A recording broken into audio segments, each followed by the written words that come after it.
مکتبہ رحمانیہ صفحہ نمبر 109 اور مکتبہ بشرا صفحہ نمبر 152۔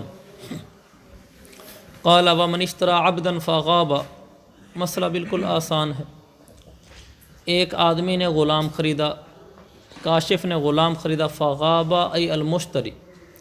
پھر یہ مشتری غائب ہو گیا، والعبد فی ید البائع، غلام ابھی تک مجھ بائع کے قبضے میں ہے، یعنی غلام اس نے مجھ سے لیا نہیں اور خود کہیں چلا گیا۔ وَأَقَامَ الْبَائِعُ الْبَيِّنَةَ أَنَّهُ بَاعَهُ إِيَّاهُ، بائع نے قاضی کے پاس جا کر اس بات پر بینہ پیش کر دی کہ اس بائع نے اس مشتری کو یہ غلام بیچ دیا ہے،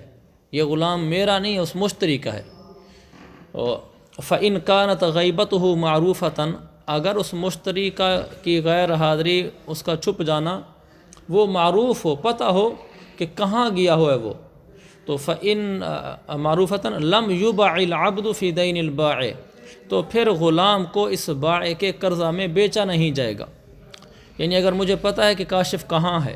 اگرچہ میں نے قاضی کے سامنے ثابت کر دیا ہے کہ غلام میں اس کو بیچ چکا ہوں، اس نے میرے پیسے دینے ہیں، پھر بھی قاضی یہ نہیں کہے گا کہ یہ غلام بیچ دو اور اس میں سے اپنے پیسے وصول کر لو، بلکہ چونکہ معلوم ہے مجھے یہ کہاں ہے، ایسی صورت میں قاضی یہ حکم دے گا کہ غلام نہ بیچا جائے۔ پھر اس کے میں پیسے کس طرح لوں گا؟ لِأَنَّهُ يُمْكِنُ إِيصَالُ الْبَائِعِ إِلَى حَقِّ الْبَائِعِ بِدُونِ الْبَيْعِ، کیونکہ بائع کو اس کے اپنے حق تک پہنچانا اس غلام کو بیچے بغیر بھی ممکن ہے، اس لیے کہ معلوم ہے کہ بندہ فلاں جگہ ہے، اس کو بلوا لیا جائے، اس کو کہا جائے کہ آؤ بھائی پیسے دو، قاضی کر سکتا ہے۔ وَفِي الْبَيْعِ إِبْطَالُ حَقِّ الْمُشْتَرِي، اور بیع کر دینے کے اندر مشتری کے حق کو باطل کرنا لازم آتا ہے، مشتری کا وہ حق جو مبیع کے اندر ہے، اس غلام کو جو مبیع بنایا گیا ہے اس میں اس کا حق ہے، ہم اس کو بیچ رہے ہیں تو ہم اس کے حق کو باطل کر رہے ہیں۔ وَإِن لَّمْ يُدْرَ أَيْنَ هُوَ بِيعَ الْعَبْدُ وَأُوفِيَ ثَمَنَهُ، اگر معلوم نہ ہو کہ وہ مشتری کہاں ہے تو پھر بیع العبد، اب غلام بیچا جائے گا، چونکہ مجھ بائع کا یہ تقاضا ہے کہ میں غلام بیچ چکا ہوں، مجھے اس کے پیسے دیے جائیں، غلام بیچا جائے گا۔ وَأُوفِيَ ثَمَنَهُ، اور بائع کو اس کی قیمت ادا کر دی جائے گی، اصل میں أُوفِيَ الْبَائِعُ الثَّمَنَ، بائع کو اس کی ثمن دے دی جائے گی، غلام بیچ کر میرے پیسے ادا کر دیے جائیں گے۔ کیوں؟ لِأَنَّ مِلْكَ الْمُشْتَرِي ظَهَرَ بِإِقْرَارِهِ، کیونکہ مشتری کی ملک خود اسی بائع کے اقرار سے ظاہر ہوئی ہے، بائع خود اقرار کر رہا ہے کہ جی اس غلام کا مشتری مالک ہے، اور لیکن یہ کیسے ظاہر ہوا ہے؟ فَيَظْهَرُ هَذَا الْمِلْكُ عَلَى الْوَجْهِ الَّذِي أَقَرَّ بِهِ، تو یہ ملک اسی طریقے پر ظاہر ہوگی جس طریقے پر اس نے اقرار کیا ہے۔ کس طریقے پر اقرار کیا ہے؟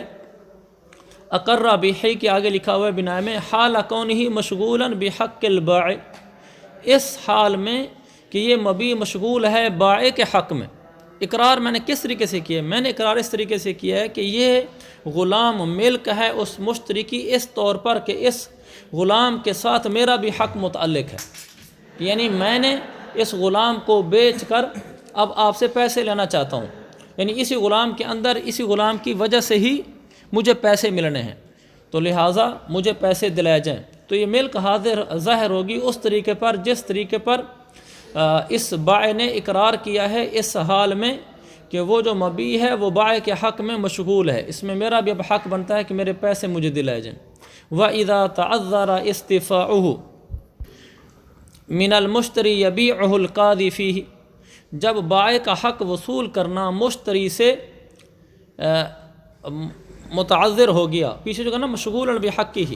وہاں ملک کا اظہار ہو گیا تھا، لیکن طریقہ یہ تھا کہ بائع ساتھ یہ بھی کہہ رہا تھا کہ میرا حق بھی متعلق ہے، مجھے پیسے دلائے جائیں، تو اب پیسے تو دلانے نا مشتری سے۔ اذا تعذر استیفاؤہ من المشتری، جب اس بائع کے حق کو وصول کرنا مشتری سے متعذر ہو گیا، ناممکن ہو گیا، کیونکہ پتہ نہیں وہ کہاں ہے۔ یبیعہ القاضی فی ھذا الاستیفاء، قاضی اس غلام کو بیچ دے گا اس وصولی میں، تو اس کو بیچ کر اس میں سے جو پیسے آئیں گے ثمن اس کو دے گا۔ کالراہن اذا مات، یہاں دو نظیریں پیش کی ہیں اس بات پر کہ ہم یہاں کہہ رہے ہیں کہ بائع کو غلام بیچنے کا حق حاصل ہے، دو نظیریں۔ پہلی نظیر کالراہن اذا مات، جیسے راہن جب وہ مر جائے، نیچے حاشیہ دیکھو، فإن المرتهن أحق بالمرهون يباع في دينه إذا تعذر الاستيفاء، جیسے میں مثلا راہن ہوں میں نے ایک گھڑی رہن رکھوائی عاطف کے پاس، گھڑی رہن رکھوائی اور اسے 10,000 روپے لے لیے۔ اذا مات راہن اذا ماتا، میں راہن تھا اور وہ مرتہن تھا، میں نے کل اس آدمی کو 10,000 دے کر گھڑی واپس لینی تھی، لیکن میں راہن ہی مر گیا تو میں پیسے اب اس کو کیسے دوں گا؟ تو ایسی صورت میں یہ عاطف جو گھڑی میں نے اس کے پاس رکھوائی تھی، موبائل اس کے پاس اپنا رکھوایا تھا، یہ اس چیز کو بیچ دے گا، بیچ کر اس میں سے اپنا حق وصول کر لے گا، کیونکہ اس کا اب مجھ سے حق وصول کرنا ممکن نہیں رہا۔ تو بالکل یہاں بھی ایسے ہی جب بائع مشتری سے پیسے وصول نہیں کر سکتا تو اس کی جو چیز اس کے پاس ہے، جو غلام اس کی ملک ہے کیونکہ بیچ دیا تھا، تو اس غلام کو بیچ کر اپنے پیسے لے لے گا۔ دوسری بھی نظیر ہے، والمشتری اذا مات مفلسا قبل قبض المبیع والمبیع لم یقبض۔ دوسری یہ ہے کہ جب مشتری وہ غریب ہو کر مر جائے مبیع پر قبضہ کرنے سے پہلے، اس حال میں کہ مبیع پر قبضہ نہ کیا گیا ہو، یہ دوسری صورت ہے۔ مثلا میں نے کسی کو کوئی اپنا مبیع بیچا، اپنی موٹر سائیکل بیچی میں نے، اور جس آدمی نے موٹر سائیکل مجھ سے لی ہے اس نے ابھی موٹر سائیکل پہ قبضہ نہیں کیا تھا، تو موٹر سائیکل ہو تو گیا اسی کا، قبضہ نہیں کیا تھا۔ ایسی صورت میں اگر وہ مشتری مر جاتا ہے اور اس کے قرضے میں، اس کی میراث میں بھی اتنے پیسے نہیں ہیں کہ جس میں سے میں اپنا قرضہ وصول کر لوں، بھئی یہ غلام اس کا، اس کی ثمن مجھے وہاں سے دے دو، اس کے پاس پیسے نہیں ہیں، اس کا یہی غلام ہے جو میرے پاس کھڑا ہے، جو اس نے مجھ سے خریدا تھا، یا موٹر سائیکل ہے اس نے موٹر سائیکل خریدا تھا، تو پھر چونکہ اس صورت میں بائع اس مرے ہوئے غریب مشتری سے، غریب اس لیے کہہ رہے ہیں اس کے ترکے میں پیچھے پیسہ نہیں ہے، اس غریب مشتری سے میں اپنی ثمن نہیں وصول کر سکتا، تو میں پھر یہی مبیع بیچ دوں گا۔ تو یہاں بھی یہ حکم ہے، بخلاف ما بعد القبض، برخلاف اس صورت میں جب قبضہ ہو چکا ہو۔ تو اوپر والی صورت جو ہم بیان کر رہے ہیں وہاں یہ کہ غلام ابھی تک بائع کے قبضے میں ہے، مشتری نے قبضہ نہیں کیا تھا، کہتے ہیں برخلاف اس صورت میں کہ ابھی برخلاف اس صورت کے کہ مشتری نے قبضہ کر لیا تھا مبیع پر، پھر مشتری غائب ہو گیا۔ ایسی صورت میں کہ یہ نہیں کیا جائے گا کہ بائع جا کر قاضی کے سامنے بینہ پیش کر کے ثابت کر دے کہ غلام میں نے اس کو بیچا ہے، یہ غلام مجھ سے اس نے خریدا ہے، لہذا اسی غلام کو مجھے بکوا دیا جائے میرے لیے پیسوں کی وصولی کے طور پر۔ پھر قاضی یہ گواہی قبول نہیں کرے گا، اس طور پر گواہی قبول نہیں کرے گا کہ قاضی اس کی گواہی قبول کر کے پھر فیصلہ جاری کر دے کہ ٹھیک ہے غلام بیچ دو، ایسا نہیں ہوگا اگر اس نے غلام پر قبضہ کر لیا تھا۔ کیوں؟ لأن حق البائع لم يبقى متعلقا بالعبد، کیونکہ بائع کا حق غلام کے حق کے ساتھ متعلق نہیں ہوا، بل صار، بنایا آگے، بل صار دینا فی ذمۃ المشتری، بلکہ اب وہ مشتری کے ذمہ میں دین ہو گیا ہے۔ تو دین کے لیے ضروری تو نہیں کسی غلام کو بیچا جائے، تو جب قبضہ ہو گیا ہوگا تو پھر میرا حق اس غلام سے متعلق نہیں رہا، پھر اس پر دین ہو گیا، پھر قاضی دین وصول کرے گا جو بھی اس کے طریقے ہیں۔ ثم ان فضل شیئا، یہ اس صورت میں بتا رہے ہیں کہ اگر قاضی نے بکوا ہی دیا غلام زیادہ پیسوں کا بک گیا، غلام بکا 11,000 کا، ثمن اس کی طے ہوئی تھی 10,000 فضل ہو گیا نا، زائد ہو گیا۔ ثم ان فضل شیء، اگر اس غلام کی قیمت میں سے کچھ زائد ہو گیا، یمسک للمشتری، تو پھر اس کو مشتری کے لیے روک لیا جائے گا، یعنی 1,000 روپیہ مشتری کے لیے روک کر رکھ لیا جائے گا۔ لأنه بدل حقه، لأن الثمن الفاضل بدل حقه، کیونکہ یہ زائد قیمت مشتری کے حق کا بدل ہے،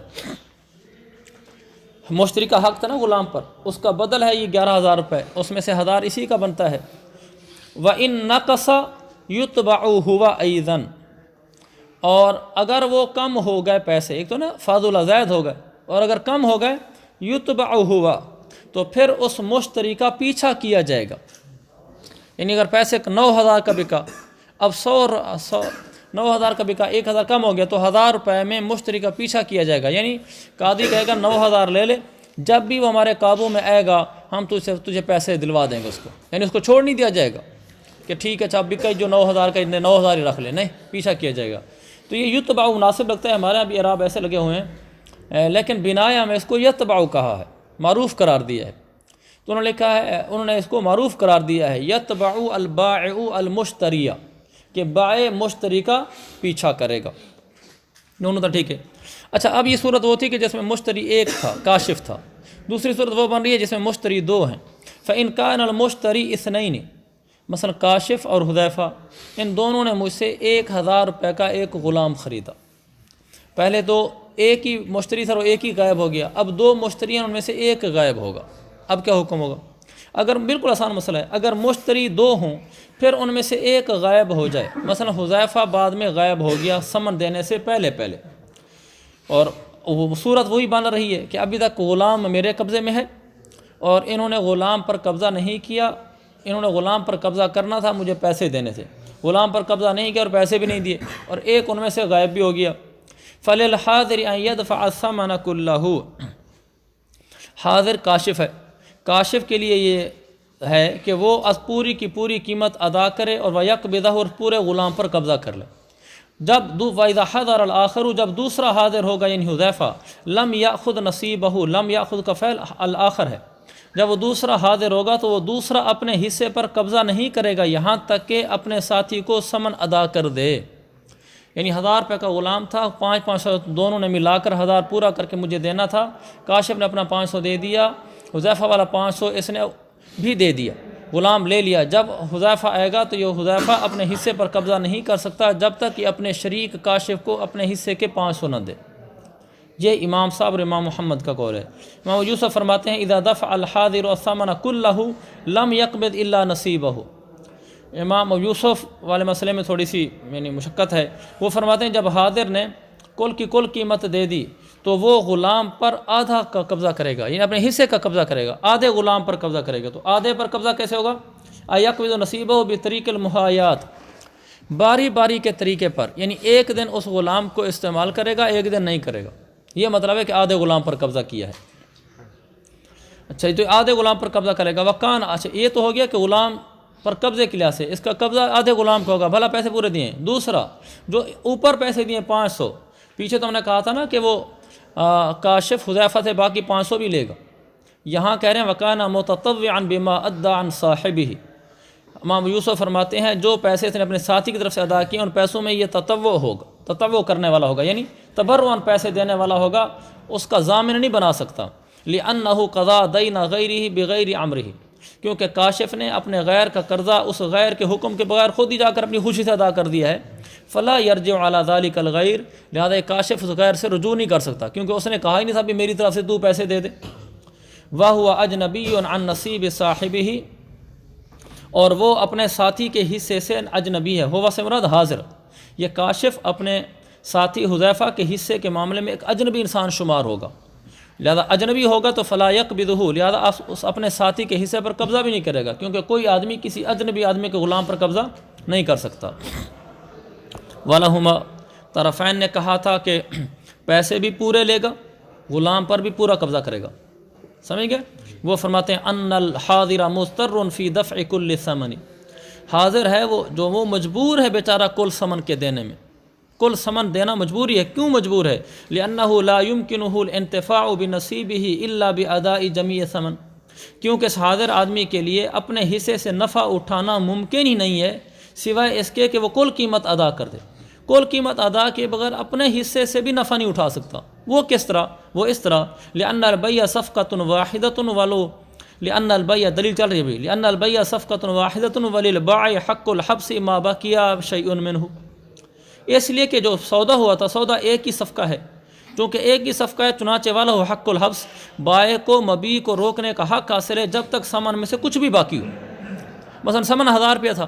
یہ 500 دے دیا تو بائع کو حق حاصل ہے کہ اس وقت تک مبیع حوالے نہ کرے جب تک پوری سامان نہ دو،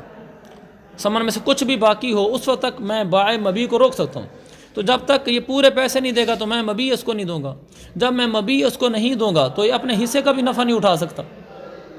تو اس نے مجبور ہو کر پیسے دیے ہیں، اور جو آدمی مجبور ہوتا ہے اس کے احکام الگ ہوتے ہیں۔ والمضطر یرجع، اور مجبور آدمی پیسوں کا رجوع کیا کرتا ہے۔ ہمارے پاس نظیر ہے کا معیر الرہن، جیسے مرہونہ چیز کو عاریت پر دینے والا، ہوئی پچھلی مثال کہ میں نے جب عاطف کو ایک موبائل دیا تھا رہن کے طور پر، وہ موبائل میرا نہیں تھا، وہ موبائل میں نے برکت اللہ سے لیا تھا، میں نے اسے کہا یار میں اسے قرضہ لے رہا ہوں، تم اپنا موبائل مجھے دے دو، میں اس کو رہن کے طور پہ رکھوا دیتا ہوں۔ برکت اللہ معیر ہے اور میں مستعیر ہوں، تو میں نے برکت اللہ سے رہن لے کر رکھوا دیا، تو رہن کو عاریت پر دینے والا برکت اللہ ہے نا۔ کل میں مفلس ہو گیا، مجھے کوئی ایسا عرضہ پیش آ گیا، نیچے حاشیے میں لکھا ہو بھی ہے انہوں نے اس کی، حاشیہ نمبر 14 میں، ثم افلس الراہن، پھر جو راہن تھا میں مفلس ہو گیا، میں اس سے وہ موبائل چھڑا ہی نہیں سکتا، قرضہ نہیں ادا کر سکتا۔ اب اس کا تو موبائل داؤ پہ لگ گیا ہے، تو اس نے کیا کیا کہ چونکہ میں مجبور تھا، اس نے جا کر اپنی طرف سے پیسے دے دی اس کو۔ اس نے کہا یہ 10,000 لو اور موبائل واپس کرو، تو اس نے کہا ٹھیک ہے۔ تو برکت اللہ نے میری طرف سے جا کر 10,000 دے کر موبائل چھڑوا لیا اور موبائل استعمال کرنا شروع کر دیا۔ چونکہ یہاں یہ معیر مجبور تھا کہ اس نے آخر اپنا موبائل تو واپس لینا تھا، اس نے مجبوراً میری طرف سے قرضہ ادا کیا ہے، حالانکہ میرے حکم کے بغیر کیا اس نے، پھر بھی اس کو یہ اختیار حاصل ہے کہ یہ مجھ سے 10,000 میں رجوع کرے گا، کہے گا میں اگرچہ تیرے حکم کے بغیر ادا کر چکا ہوں لیکن میں نے مجبور ہو کر 10,000 ادا کیے، لہذا تو مجھے 10,000 دو۔ اور مسئلہ یہ کہ واقعی وہ بھی مانتے امام ابو یوسف بھی کہ یہ اس صورت میں چونکہ یہ مجبور تھا لہذا یہ 10,000 مجھ سے لے سکتا ہے۔ تو ہمارے مسئلے میں بھی ایک ساتھی جو ہے کاشف یہ مجبور ہے، یہ دوسرے سے پیسے لے سکتا ہے۔ وَإِذَا كَانَ لَهُ أَن يَرْجِعَ عَلَيْهِ، جب حاضر آدمی کو یہ اختیار مل گیا کہ وہ غیر سے رجوع کر لے، یعنی 500 لے اسے، كَانَ لِلْحَاضِرِ الْحَبْسُ عَنْهُ إِلَىٰ أَن يَسْتَوْفِيَ حَقَّهُ، تو اب اس حاضر کو یہ بھی حق حاصل ہوگا کہ وہ اس غائب آدمی سے مبی کو روکے رکھے یہاں تک کہ اس سے اپنا حق وصول کر لے، اگرچہ 1 درہم ہی باقی ہو۔ یعنی اب اس کو بھی حق حاصل ہے کہ یہ حذیفہ سے جب تک پورے 500 وصول نہ کر لے اس کو غلام نہ استعمال کرنے دے۔ کل وکیل بالشراء اذا قضى الثمن من مال نفسه، جیسے وکیل بالشراء ہے کہ جب وہ اپنے ذاتی مال میں سے ثمن ادا کر دے تو اس صورت میں وکیل کو اختیار حاصل ہوتا ہے کہ وہ اپنے موکل سے اس خریدی ہوئی چیز کو روک کر رکھے یہاں تک کہ وہ اس موکل سے اس کے پیسے وصول کر لے۔ سمجھ کس مسئلے کو؟ وکیل بالشراء والا تو جس طرح وہ کر سکتا ہے وکیل بالشراء والا اسی طرح کاشف بھی کر سکتا ہے۔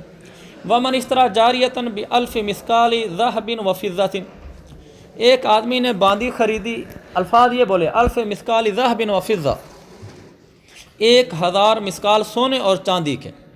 مجھے کہا کاشف نے 1,000 مثقال سونا اور چاندی کا دوں گا، مجھے باندی دے دو، میں نے دے دی۔ اب اس نے کہا 1,000 مثقال سونا اور چاندی، کتنے مثقال سونا ہوگا کتنے مثقال چاندی ہوگا؟